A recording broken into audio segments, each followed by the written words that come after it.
Bienvenue au Club de l'Ours. L'invité aujourd'hui, Thierry Kovacs, maire de Vienne, président de l'Agglo.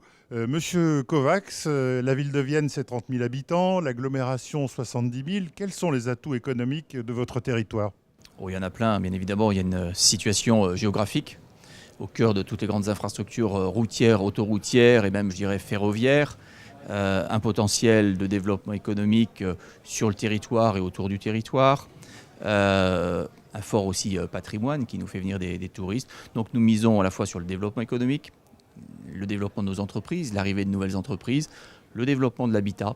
Ça fait 30 ans que la ville est à 29 000 habitants. Nous avons le projet de faire évoluer de 10% dans les toutes prochaines années cette population. Et puis touristique avec bien évidemment 500 000 personnes qui viennent à Vienne entre le festival et notre patrimoine.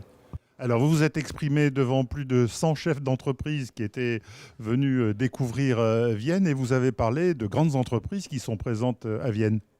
Oui, on a des fleurons comme bien évidemment Béal, qui est leader mondial de la corde d'escalade, l'entreprise Yoplait, l'entreprise Precioso, le siège social, une entreprise qui a plus de 4000 salariés à travers le monde. Donc on a un certain nombre d'entreprises qui sont des pépites, ce que je dis, et qui montrent qu'on peut développer une grande entreprise, être leader mondial dans un territoire comme celui de Vienne.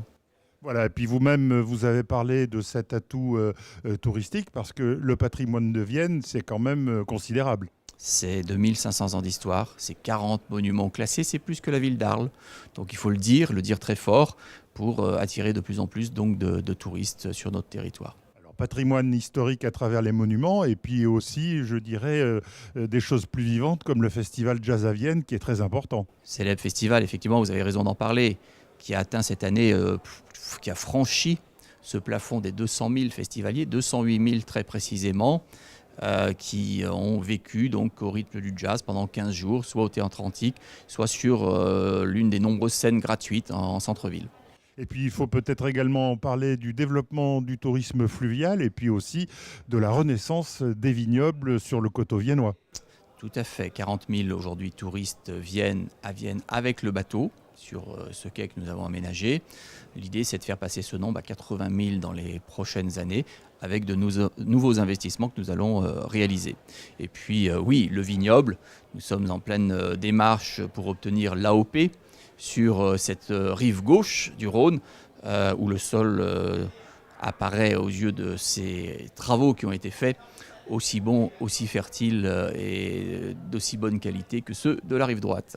Voilà, peut-être une dernière question sur l'organisation, je dirais, administrative. Aujourd'hui, cette agglomération, c'est 70 000 habitants, mais je crois que dans les temps qui viennent, il va y avoir des changements. En tout cas, c'est ce que vous avez évoqué ce matin. De manière générale, il y a une volonté des pouvoirs publics de faire grossir ces intercommunalités si nous voulons porter des projets d'envergure. Et donc, il y a un projet aujourd'hui porté par l'État qui consiste à regrouper la communauté de communes de Condrieu avec celle de Vienne. Donc, nous allons engager des discussions avec les élus de ce territoire dans le respect de chacun. Voilà, monsieur le maire, merci d'avoir répondu à nos questions. Et puis, on ne peut qu'inviter nos téléspectateurs à se rendre à Vienne. C'est à 30 km. Il y a des TER toutes les 20 minutes et ils sont sûrs d'être bien accueillis. Il y a plus de 100 restaurants. Alors, ça va du 2 étoiles au restaurant plus modeste. Mais en tout cas, il y a vraiment de nombreux atouts. C'était donc en direct du Club de l'Ours. Aujourd'hui, cette réunion a été parrainée par Cofeli GDF Suez qui devient Engie. Prochain rendez-vous avec Gilbert Boucher, sénateur-maire de Tain-l'Hermitage, qui viendra nous parler de l'association des élus de la Nationale 7. À très vite sur TLM.